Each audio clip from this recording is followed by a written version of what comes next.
Hello bachcho, let's see this question. The question says equimolar solutions of the following substances were prepared separately. Which one of these will record the highest pH value? तो हमें बतानी है कि इनमें से किसके solution की जो pH है वो हाईएस्ट होगी। तो जो की कॉन्सेप्ट इस क्वेश्चन में यूज होगा वो क्या होगा? It will B basicity of metals.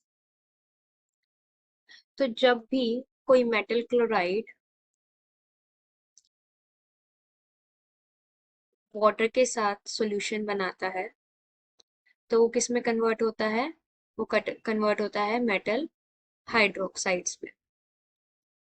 For example BeCl2 को अगर हम वाटर के साथ रिएक्ट करवाएंगे तो ये किस में कन्वर्ट होगा? हाइड्रोक्साइड में, BeOH होल ट्वाइस।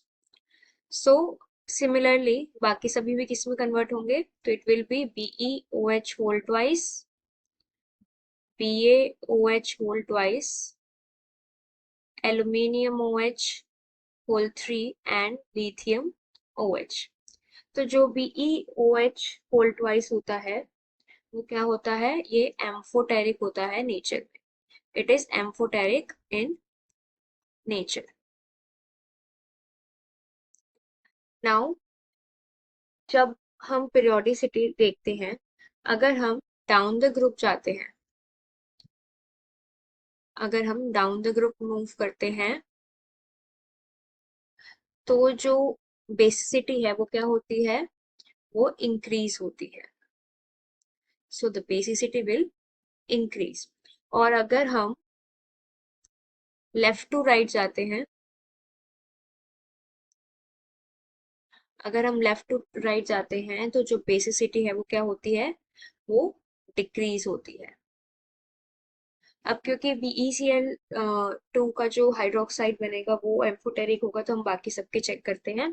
तो बाकी सब में आता है Ba, एल्यूमिनियम एंड लिथियम। तो जो बेरियम होता है वो कौन से पीरियड का एलिमेंट होता है? वो होता है 6 पीरियड्स का element. It is a 6 period element. Aluminium किसका होता है? एल्यूमिनियम होता है 3rd पीरियड का। और जो लिथियम है वो किसका होता है? वो होता है 2nd पीरियड का। तो हमें पता है कि जब भी हम डाउन द ग्रुप जाते हैं, दैट मीन्स जब भी पीरियड्स इंक्रीज होते हैं तो क्या होता है? बेसिसिटी है वो क्या होती है? वो इंक्रीज होती है। दैट मीन्स कि जो बी ए है, जो BaOH होल स्क्वायर है, इसकी बेसिसिटी क्या होगी? हाईएस्ट बेसिसिटी होगी। हाईएस्ट बेसिसिटी होने का मतलब कि इसकी pH भी क्या होगी? हाईएस्ट। तो it will have highest pH. So it will have highest pH. So our correct option will be B, BaCl2. Hope you understood it well. Best of luck.